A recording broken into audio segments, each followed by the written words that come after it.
Former Finance Minister P. Chidambaram has attacked Commerce Minister Piyush Goyal for taking a jibe at the Amazon founder and the CEO, Jeff Bezos. This after Amazon chief pledged to invest $1 billion for helping India's online business, to which Goyal responded with a jibe, calling it no favor needed, saying that Amazon is not doing any favor to India. Now, in a series of social media reactions on Twitter, Chidambaram added that the snubbing of Amazon boss makes for a great headline in the world's media. In another sarcastic tweet, Chidambaram asked Piyush Goyal to also attack the CEOs of Google and Microsoft in order to make India a $5 trillion economy. Now remember, based on a complaint last October, Amazon India and Flipkart were summoned over alleged violations of the FDI on Piyush Goyal's directions. They may have put in $1 billion, but then if they make a loss of $1 billion every year, then they jolly well have to finance that $1 billion. So it's not as if they're doing a great favor to India when they invest $1 billion. They are investing money over the last few years, also in warehousing and certain other activities, which is welcome, which is good. But if they are bringing in money largely to finance losses, and those losses in an e-commerce marketplace model, a fair marketplace model in a turnover of $10 billion, if you're going to have a loss of $1 billion, $1.5 billion, it certainly raises questions.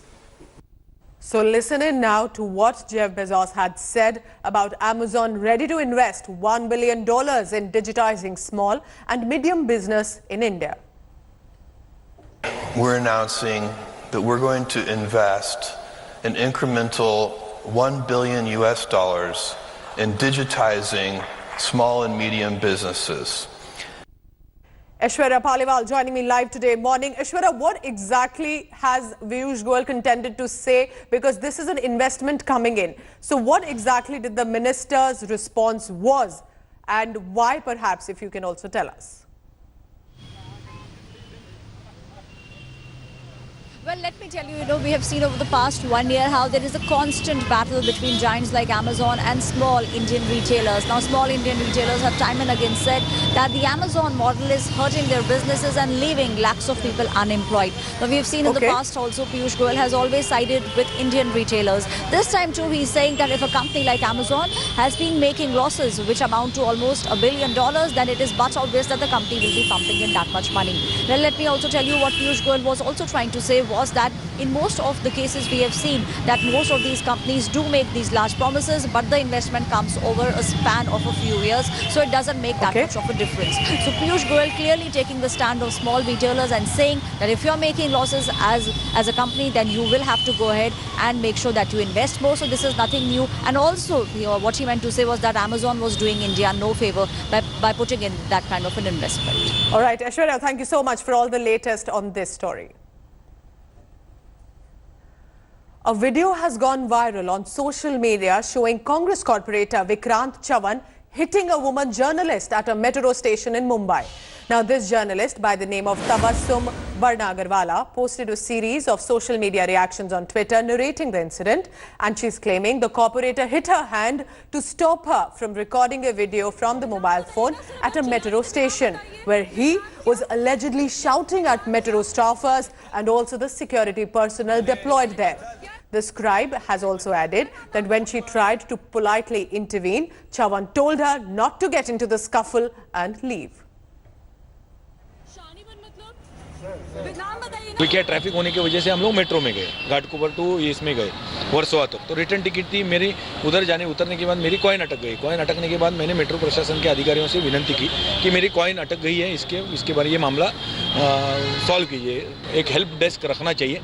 इतनी ये बात हो गई, उतने में ये लड़की आई एक कोई तो भी अचानक पीछे से आए, मेरा वीडियो निकालने लगी, मेरे चेहरे पर आने लगी। मैंने बोला हु आर यू, मैंने नहीं बना और मैं निकल गया। इतना मैंने कहा, ये this is true. Mustafa Sheikh is joining me live from Mumbai for further update on that. Mustafa, I just heard what Vikrant Chavan has to say. He's saying that it was a mistake. He was trying to ask for the help desk there, but he's also the corporator of the area. In what point can he go ahead and scream at the staffers and the security officials? So what exactly is this controversy now? How is it panning out? Well, at this point of time, this woman journalist has said that she's not going ahead of filing any police complaint regarding the incident. But according to her version, it was this corporator misbehaving with metro staffers, after which she intervened. And when she was taking video of this person, he hit her hand and the phone. And at the same point of time, the corporator has responded saying that it was between the metro staff and him, and this woman journalist got in between, and he at that point of time didn't knew who she was, and he thought that somebody was taking his video and he stopped it. So it is his version versus hers at this point of time. And but what it broke a lot of outrage on social media, because recently Nawab Malik's brother Kaptan Malik, also a corporator, was seen assaulting metro workers. Back to you. All right, so it's not the first time that such a case has come. There's been another individual as well, and therefore this controversy brewing on social media. Mustafa, thank you so much.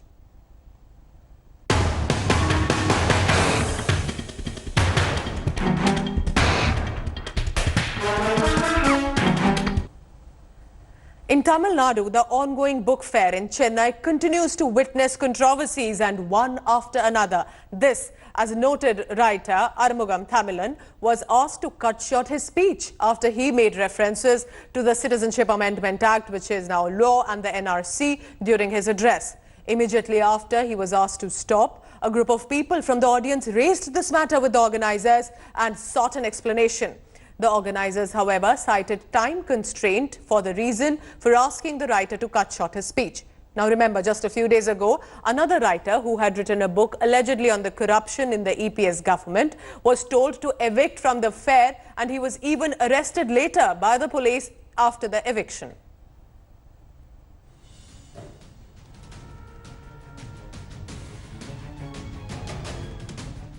From Tamil Nadu now to Kerala, because Kerala Governor Arif Mohammed Khan and Chief Minister Pinarayi Vijayan are up in arms over the government's decision to challenge the Citizenship Amendment Act in the top court. After Governor accused the government of breaching protocol, Chief Minister Pinarayi Vijayan has now hit back. The Chief Minister is reiterating that the government will not implement the CAA and the NRC in the state of Kerala. Taking a dig at the Governor Arif Mohammed Khan, Chief Minister Vijayan is saying it is important to put up a united front to take on those backing the CAA. The Chief Minister's response has come a day after Kerala Governor Arif Mohammed Khan lashed out at the Kerala state government for challenging the contentious CAA in the Supreme Court, and without keeping him in the loop. നമുക്ക് ഒന്നായി നീങ്ങുമ്പോൾ ഒരു കൂട്ടരെ മാത്രമേ നമ്മൾ മാറ്റി നിർത്തേണ്ടതുള്ളൂ. അത് വർഗീയ ശക്തികളും തീവ്രവാദ ചിന്താഗതിക്കാരുമാണ്. അതുകൊണ്ട് തന്നെയാണ് നമ്മുടെ നാടിൻ്റെ ചരിത്രത്തിൽ ഊന്നി നിന്നുകൊണ്ട് സംസ്ഥാന സർക്കാർ പ്രഖ്യാപിച്ചത് ഇവിടെ ദേശീയ പൗരത്വ ഭേദഗതി നിയമം നടപ്പാക്കില്ല, ഇവിടെ ദേശീയ പൗരത്വ രജിസ്റ്റർ നടപ്പാക്കില്ല, ഇവിടെ ദേശീയ ജനസംഖ്യാ രജിസ്റ്റർ നടപ്പാക്കാനുള്ള ഒരു എന്യൂമറേഷൻ പ്രവർത്തനവും നടക്കില്ല. അതോടൊപ്പം തന്നെ ഇങ്ങനെയുള്ള ആളുകളെയൊക്കെ സൂക്ഷിക്കാനുള്ള ഒരു കരുതൽ തടങ്കൽ പാളയവും ഈ കേരളത്തിൽ ഉണ്ടാവില്ല. I feel sorry because I am not challenging the right of the government or any individual to challenge the constitutional validity of any measure in the Supreme Court. In fact, that is the right way of doing it. So as far as the decision to challenge the validity is concerned, I am not finding any fault with it. But definitely it would have been in the fitness of things that I should have been informed about it. Now, the Kerala governor has made it clear that he will not back down and will take on the state government over approaching the Supreme Court against the CAA without consulting him as the governor. Listen in now to an exclusive conversation that Rajdeep Sardesai had with Governor Arif Mohammed Khan. It seems to me that Kerala is another state heading for a constitutional crisis or battle between a governor and a chief minister. You are now questioning the Kerala government's decision to go to the Supreme Court on the Citizenship Amendment Act. What is it, Mr. Khan, about this decision that has made you so angry that you've gone public in this manner, saying you should have been consulted? First, the words which you have used are not correct. I have not used the word anger at all anywhere. What I have said is that as constitutional head of the state, it is my right to advise the state government, and if they keep something from me and without informing me, they go to the Supreme Court, then how can I exercise that right of mine to give them my advice? So I have not even said that they have, in fact, I have said that, but still it is better than what they had done earlier, that was passing a resolution in the Legislative Assembly using a constitutional institution to challenge a law which was passed by here. Court under the Constitution, the higher courts have the authority to examine the question of the constitutional validity. Therefore, to that extent, it is much better than what they had earlier, where they were trespassing their jurisdiction, and a law which deals with the citizenship, which comes exclusively in the central list. They were using the time and energy and money they were using it to speak against that law. So I have not said anger. I have not said anger. Mr. Khan. Angry I am not. Sad I may be. That they are wasting this money which should be spent for the welfare of the people of Kerala. They are using it for political purposes. But Mr. Khan, and let's be very clear, an elected government of Kerala or any state is entitled to go ahead to the Supreme Court, challenge a decision. They are surely not bound by your advice as a governor on this. So why do they need to come to you? I'm not asking that. I'm not saying that he is bound by it. I am saying that I have a right, constitutionally, I have a right to advise the state government on important issues.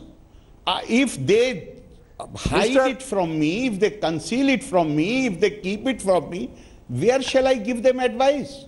You know, that is the only point I'm making. You are jumping to the conclusions. I'm not jumping. There is no constitutional crisis. No, I'm not jumping to any conclusions. I get the sense that you seem to feel that you are being treated as a rubber stamp, that the Kerala government has gone ahead with this decision to go to the Supreme Court and you feel that you are a rubber stamp. Is that right?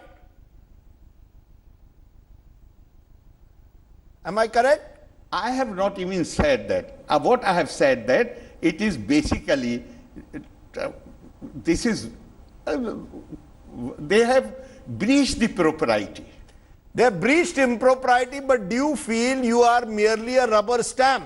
As a governor, you are a rubber stamp who has to pass what the government decides. I mean, how can you, it is for the others to treat me like, if I allow myself to be treated as a rubber stamp, then this question can arise. How anybody else can treat me as a rubber stamp? Mr. Khan, the sense I get is the real issue is that you are a BJP government appointee, and in state after state where there are opposition chief ministers, there seem to be tangles between the governor and the chief minister. In Kerala, we have a left government. They have taken a strong stand on the CAA. You are a BJP appointee, so you've taken a different stand. Is this actually really a divide between right versus left, BJP versus left on the ground on the Citizenship Amendment Act? I find the language which you use is so problematic. I am appointed by a BJP government. I am appointed by the President of India. I am not appointed by any party government. And I take the oath. The problem with you is the language which you use, that language is causing polarization. That is creating hatred in the society. That is creating... It's right versus left. An atmosphere of violence in the society. No, what is wrong in saying right versus left? You also have seen much greater protests during the time of Mandal, during the time of Shahbano. Shahbano, the government succumbed to that pressure which came from the streets. And how dearly the country has paid for succumbing to that pressure. But we are not ready. You are not ready to learn your lesson, Mr. Rajdeep Sardesai. I am very sorry to say. Sir, Rajdeep Sardesai's job is to continue to ask the questions, and I will keep asking them. Tell me, sir, you are talking about these protests. Do you concede that these protests reflect a growing polarization on the ground? And does that not trouble you as a senior public figure? Do you agree that the manner in which the Citizenship Amendment Act, the entire process has been handled, has been mishandled in a way by the Modi government. Where do you stand clearly on the Citizenship Amendment Act? How do you see it playing out politically? You know, it is not my duty, and it does not really, it is not even proper for me to speak about the political aspects. As a governor, I have taken the oath to preserve, protect, and defend the Constitution and law. Before CA became law, it was none of my business. But now it is. After the Honorable President gave his assent to it, this is a law which has been passed by Parliament, which has been assented to by the President. And now let me complete. No, I want to ask you. Therefore, in my presence, if anybody will criticize any law, whether it is passed by Parliament or it is law of my state, I shall. It is my duty to defend the law. Moving on now, old allies Jana Sena and the Bharatiya Janata Party have once again come together. The two parties announcing the alliance seeking to emerge as the third alternative in Andhra Pradesh. The reunion of two parties comes after a gap of 3 years. This new alliance may alter political scenario in the state, posing a challenge for both Jagan Reddy's YSRCP and Chandrababu Naidu's TDP.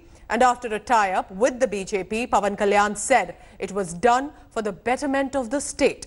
The Janasena chief asserting that the two parties together will fight against the dynastic politics and emerge as a strong alternative.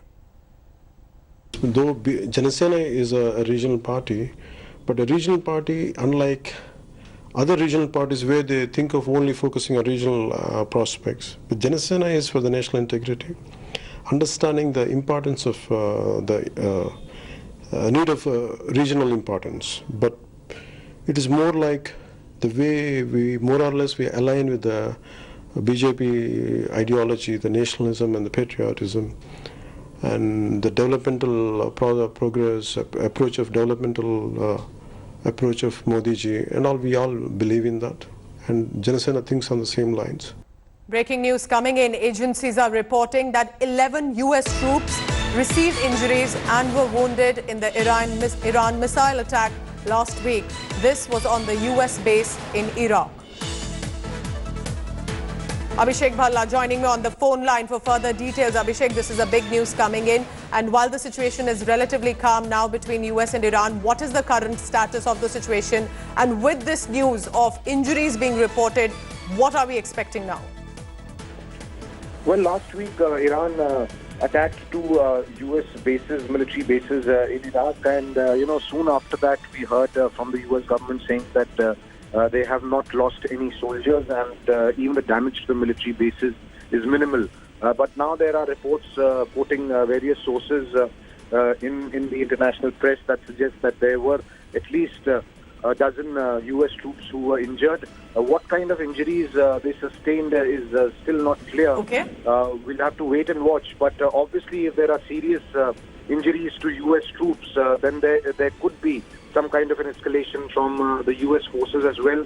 Even though the two sides had said that they would want to de-escalate matters, we'll have to wait and watch what the developments would be. Thank you so much, Abhishek, for all the latest on this big breaking news. India's latest telecommunication satellite, the GSAT-30, was successfully launched into space today morning from the Kourou launch base in French Guiana. The satellite will replace INSAT-4A, which was launched in 2005. The GSAT-3, a high-power communication satellite, will provide high-quality television, telecommunications and broadcasting services. Allumage, EAP et décollage.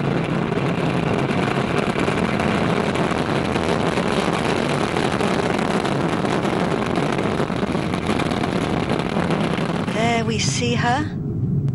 She's come out from the other side of the clouds, heading east, out over the Atlantic Ocean, faster than the speed of sound. La trajectoire est nominale. And we can just hear the sound of Ariane now coming to us here at the Jupiter Control Center overhead. Thundering. close now to the moment when we release the boosters, and we might even see that with the naked eye. Here we go. Séparation des EAP. That's what it looks like from space when we had cameras on a previous launch. Thanks for watching the video.